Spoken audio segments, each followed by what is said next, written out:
Well, my DrCinvests series is going well, and I'm just about to cross the 300,000th view, and maybe time to take stock. And there's a pun for you, and intended.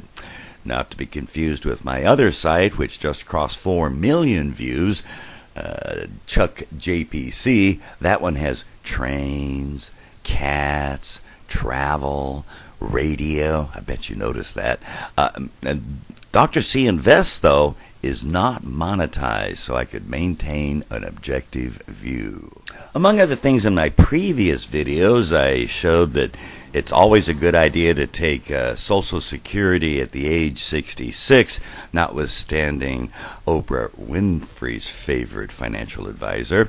Likewise, in the case of IRA accounts, that's not redundant, the A stands for arrangement, that the Roth IRA, the non-taxable, is only good if you're in a state or in a state of having higher taxes at retirement, notwithstanding the PBS guru. And then there's others such as paying your bills correctly, always after tax, rate of return, notwithstanding the rich man, poor man guru. In the latest of my now some 58 videos, I've looked at a detail of extending the capital asset pricing model above and beyond, looked at some very sophisticated strategies with regard to selling covered call options. The idea there was go a year out and everything's going to be just about fine. Looked at strategies on why you should avoid the lottery, or if you do play it, how to play it smart. I did a nice summary of how to invest starting from the beginning all the way to the end. I've looked at the foreign exchange, some changes in terms of seasonalities, how demographics have smoothed out, refuting the so-called PEG ratio because it's mathematically redundant.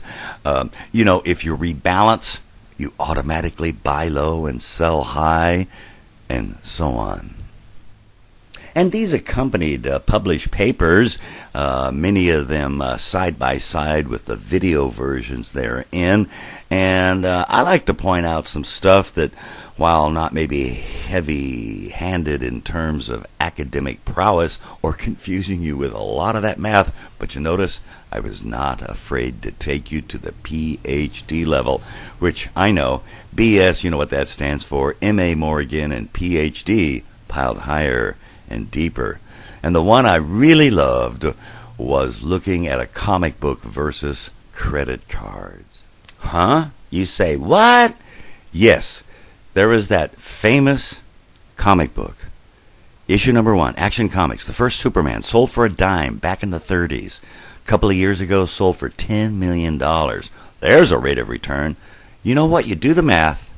It's exactly if that dime had been in a credit card account, unpaid, taxable equivalent, that same dime would have been $10 million.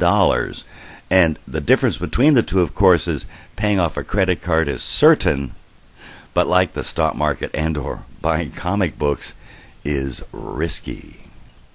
So in a kind of a summary, I trust some of you realize now that I have presented something that is a contrast to a classroom presentation with a whiteboard or an old school blackboard, that you had a video so you could stop it, rewind it. I can make it terse and dense.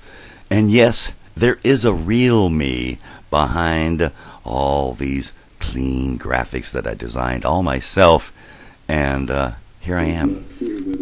It's not clear whether we're moving necessarily in a whole new direction or it's a perturbation from the course we're on. Only fools predict the future.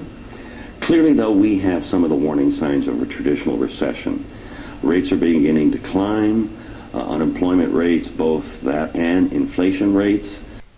So in summary, thanks for watching, and as always, with Dr. C Invests.